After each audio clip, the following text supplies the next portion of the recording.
Iran എന്ന രാജ്യത്തിന് പകരം പറയാവുന്ന മറ്റൊരു പേരാണ് ആയത്തുള്ള. അത്രത്തോളം രാജ്യത്തിന്റെ പരമാധികാരവും ആ വാക്കിൽ കേന്ദ്രീകരിച്ചിരിക്കുന്നു. അല്ലാഹുവിന്റെ ദൃഷ്ടാന്തം എന്നാണ് ആയത്തുള്ള എന്ന വാക്കിനർത്ഥം. ഇസ്രായേലും അമേരിക്കയും തന്റെ ജീവനെടുക്കാൻ ശ്രമിക്കുമ്പോൾ രക്തസാക്ഷിത്വം വരിക്കാനാണ് ആയത്തുള്ള അലി ഖമനിയുടെ തീരുമാനം. എത്രയും വേഗം അടുത്ത പരമോന്നത നേതാവിനെ തിരഞ്ഞെടുക്കാനായി 3 പേരുടെ പട്ടിക അലി ഖമനി കൈമാറിയെന്നാണ് സൂചന.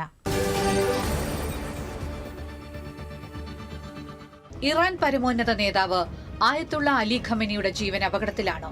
ഇറാൻ ഇസ്രായേൽ സംഘർഷം ശക്തമാകുന്നതിനിടെ ഉയർന്ന പ്രധാന ചോദ്യമാണിത്.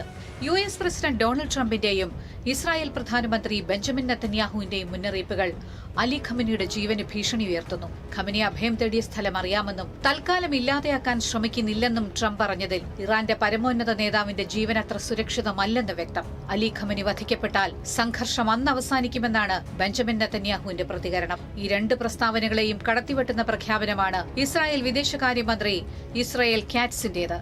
ഇറാഖ് മുൻ പ്രസിഡന്റ് സദാം ഹുസൈന്റെ അതേ ഗതിയാണ് അലി ഖമനിയെ കാത്തിരിക്കുന്നതെന്നാണ് ഇസ്രായേൽ കാറ്റ്സിന്റെ ഭീഷണി. ജീവന് വെല്ലുവിളി ഉയരുമ്പോൾ പ്രധാന ഉപദേഷ്ടാക്കളും അനുചരന്മാരും ഉറ്റ വിശ്വസ്തരായ സൈനിക ഉദ്യോഗസ്ഥരും വധിക്കപ്പെട്ടതോടെ ആയത്തുള്ള അലി ഖമനി ഇറാൻ രാഷ്ട്രീയത്തിൽ ഒറ്റപ്പെട്ടുവെന്ന് മാത്രമല്ല മാനസിക സംഘർഷത്തിലുമാണെന്നാണ് റിപ്പോർട്ടുകൾ. ഇതിനെല്ലാം പുറമെ അലി ഖമനിയുടെ അസുഖങ്ങളെക്കുറിച്ച് പലതരത്തിലുള്ള അഭ്യൂഹങ്ങൾ കുറെ നാളായി പരക്കുന്നുണ്ട്.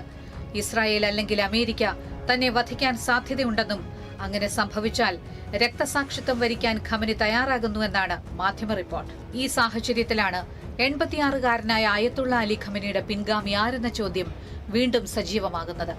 അമേരിക്കയുമായും ഇസ്രായേലുമായും സംഘർഷം ശക്തമാകവേ അടുത്ത അനുയായിയെ തിരഞ്ഞെടുക്കാനുള്ള നീക്കം ആയത്തുള്ള അലി ഖമനി ആരംഭിച്ചതായി മാധ്യമങ്ങൾ റിപ്പോർട്ട് ചെയ്യുന്നു.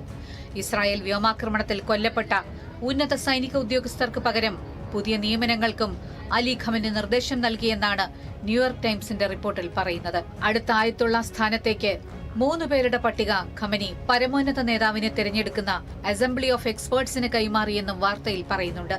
ഖമനിയുടെ 2ാമത്തെ മകൻ മൊജ്തബ ഖമനി പരമോന്നത സ്ഥാനത്തേക്ക് എത്തുമെന്ന് നേരത്തെ അഭ്യൂഹങ്ങൾ പ്രചരിച്ചിരുന്നു. എന്നാൽ ഖമനി നൽകിയ 3 പേരുടെ പട്ടികയിൽ മൊജ്തബയുടെ പേരില്ലെന്നാണ് സൂചന. സാധാരണ മാസങ്ങൾ നീളുന്ന കൂടിയാലോചനകൾക്കും ചർച്ചകൾക്കും ശേഷമാണ് പരമോന്നത നേതാവിനെ തിരഞ്ഞെടുക്കുന്നത്. നിലവിലെ സാഹചര്യത്തിൽ കൂടിയാലോചനയുടെ സമയദൈർഘ്യം കുറച്ച് പെട്ടെന്ന് നേതൃമാറ്റം നടത്താനാണ് അലി ഖമനി ലക്ഷ്യമിടുന്നത്. അതേസമയം രാജ്യത്തിന്റെ സംരക്ഷണത്തിന് ഏറെ പ്രാധാന്യം കൊടുക്കുന്ന ഖമനി ഇപ്പോഴത്തെ ഭരണ സംവിധാനം മാറ്റുന്നതിനോട് യോജിക്കുന്നില്ലെന്നും പറയപ്പെടുന്നു. മതപഠന കേന്ദ്രത്തിന്റെ തലവനും ഗാർഡിയൻ കൌൺസിൽ ഉദ്യോഗസ്ഥനുമായ അലി റസ അറഫി, അലി ഖമനിയുടെ വിശ്വസ്തനും അദ്ദേഹത്തിന്റെ അഭാവത്തിൽ പ്രാർത്ഥനയ്ക്ക് നേതൃത്വം നൽകുന്ന ആയത്തുള്ള ഹാഷിം ഹൊസൈനി ബുറേഷി, ഇറാന്റെ ഇന്റലിജൻസ് ശൃംഖലയുടെ സുപ്രധാന കേന്ദ്രമെന്നറിയപ്പെടുന്ന അലി അസ്ഖർ ഹെജാസി തുടങ്ങിയവരുടെ പേരുകൾ ഇറാന്റെ പരമോന്നത പദവിയിലേക്ക് പരിഗണിക്കുന്നതായി നേരത്തെ റിപ്പോർട്ടുകൾ ഉണ്ടായിരുന്നു. ഇറാനിലെ ഭരണ സംവിധാനം അനുസരിച്ച് ജനാധിപത്യ രീതിയിൽ തിരഞ്ഞെടുക്കുന്ന പ്രസിഡന്റിന് മുകളിലാണ് പരമോന്നത ആത്മീയ നേതാവായ ആയത്തുള്ളയുടെ സ്ഥാനം. രാജ്യത്തിന്റെ പൊതുനയങ്ങൾ തീരുമാനിക്കുന്നത് ആയത്തുള്ളയാണ്.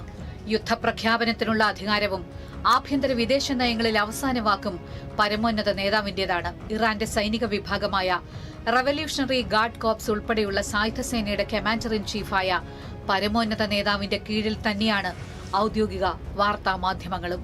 രാജ്യത്തിന്റെ നയതീരുമാനവും പൊതു തെരഞ്ഞെടുപ്പിന്റെ ചുമതലയുമുള്ള ഗാർഡിയൻ കൌൺസിൽ ഉൾപ്പെടെ ഭരണകൂട്ടത്തിന്റെ എല്ലാ സംവിധാനങ്ങളും ആയത്തുള്ളയിൽ നിക്ഷിപ്തമാണ്.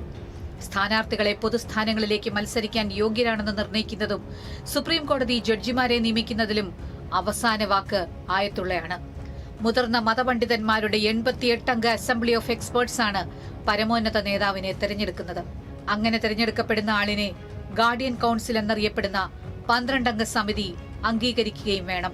ഗാർഡിയൻ കൌൺസിലിലെ ഭൂരിപക്ഷ അംഗങ്ങളെയും നിയമിക്കുന്നത് പരമോന്നത നേതാവ് തന്നെയാണ്.